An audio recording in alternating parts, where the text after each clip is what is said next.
Baldovino. So, para yun sa pang-start niya sa business namin from Saudi Arabia siya. Tara.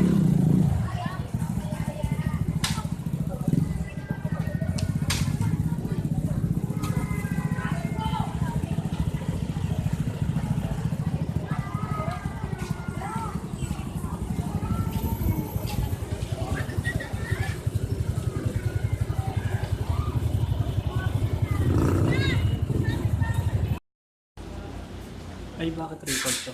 Saglit lang. Ito na yung ito na yung pera ko, 13.5, yan. Tapos, ito na yung form. So, sasignan ko na siya para mamaya ma-process na namin.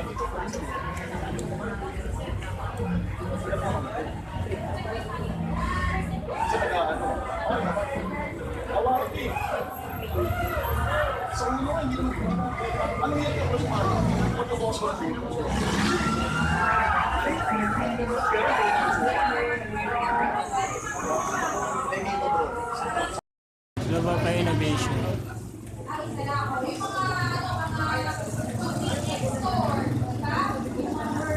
So, maraming tao. Sitting office. Pasok tayo sa office. Gusto niyo po ba kumita ng kalahating milyon? Oo naman. Kaso nga lang, kailangan maglabas ka dito ng 35 million. Ay, grabe yan. Tanong, may 35 million ka ba? Wala. Bakit ganito kalaki yung puhunan sa mga franchising business? Kasi dito po, meron po dito tinatawag na system. Parang ganito kasimple. Yung McDonald's. Uwi na ako sa cashier. Megas nyo. Tapos yung mga sinasabi nyo, hindi bagay dun sa mga pinapakita nyong negosyo. Okay ba yun? So, ayun yung tayo sa upline. Lapit nyo lang ulit sa upline. Sabihin, sila na yung bahala dun sa sasabihin nila. Okay ba yun? So, andun yung advice kung paano nila gagawin, ano yung ginawang paraan, bakit nila ginagawa to. Sabihin nilang lahat yun. Yung tayo sa upline, kami dyan, di kami tumitigil hanggang di napapa-oo yung guest. Kung kanina lang namin pinapakausap. Diba? So, yun yung pang-lima namin, yung pang-isa-upline. Yung pang-anim namin, ayun yung bilog. Pero di ba nagbibilog kayo? Kasi hindi kami yung bilog na ginagawa niya eh. Bilog lang namin nausap. Pero ang ginagawa namin sa bilog, kami nagkakwentuhan lang. Pero minsan nagbibilog kami ng parang ginagawa niyo. Nagbibilog kami na, nag-share kami isa-isa. Kasi mas may mga ganun bagay yung iba, inaaway ni. Huwag mo awayin. Kasi hindi naman ikaw yung tinatanggihan niya, hindi ko. Tama! Diba? Pero lagi mo tatandaan, hindi mo magagawin yung 7 system kung wala kang invite. Tama! Diba?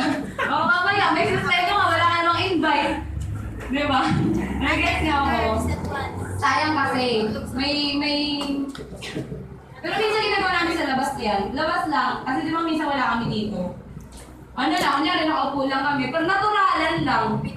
Diba? Pero pag nasa office ka kasi, bahay mo ito eh, sumigaw ka na sumigaw dyan, okay lang. 1,000 lang naman yung money. yung bayad doon. Diba? Pero okay lang, sigaw mo lang, huwag ka mahiya. Okay. Ano lang, ganahan nyo lang sa ABC rule. Okay. Tapos minsan kasi may eksena na na ayaw makipag-usap. Di ba, hindi niya malalapit. Hindi malalapit. I-pwesto niya siya sa maraming taong dumadaan. Tapos kada may dala, ay mama, ito mga apply negative to dito sa sali. Kasi ako ginagano ko lang yung ibang guest. Tapos minsan, welcome naman ako ayaw pakinggan. Minsan sa paraan na yun, napapakikinig, na parang napipilitan na siyang makinig, pero nagugustuhan niya na yung mga sinasabi. Gets niyo ako. Diba? Pagtraman niyo lang, bakit sumali din? At least, nung pinagtrapan mo kung sumali, di okay. Kung hindi, di okay lang din. Gets niyo ako. Diba? Kasi sabi nga nila dito, hindi naman natin alam kung sino yung mga tao sa sali. Tama! Diba? So, ang akin lang, try niyo yung 7 system. Tapos pag may mga guests po kayo, pwede niyo pa kalapit. Good evening!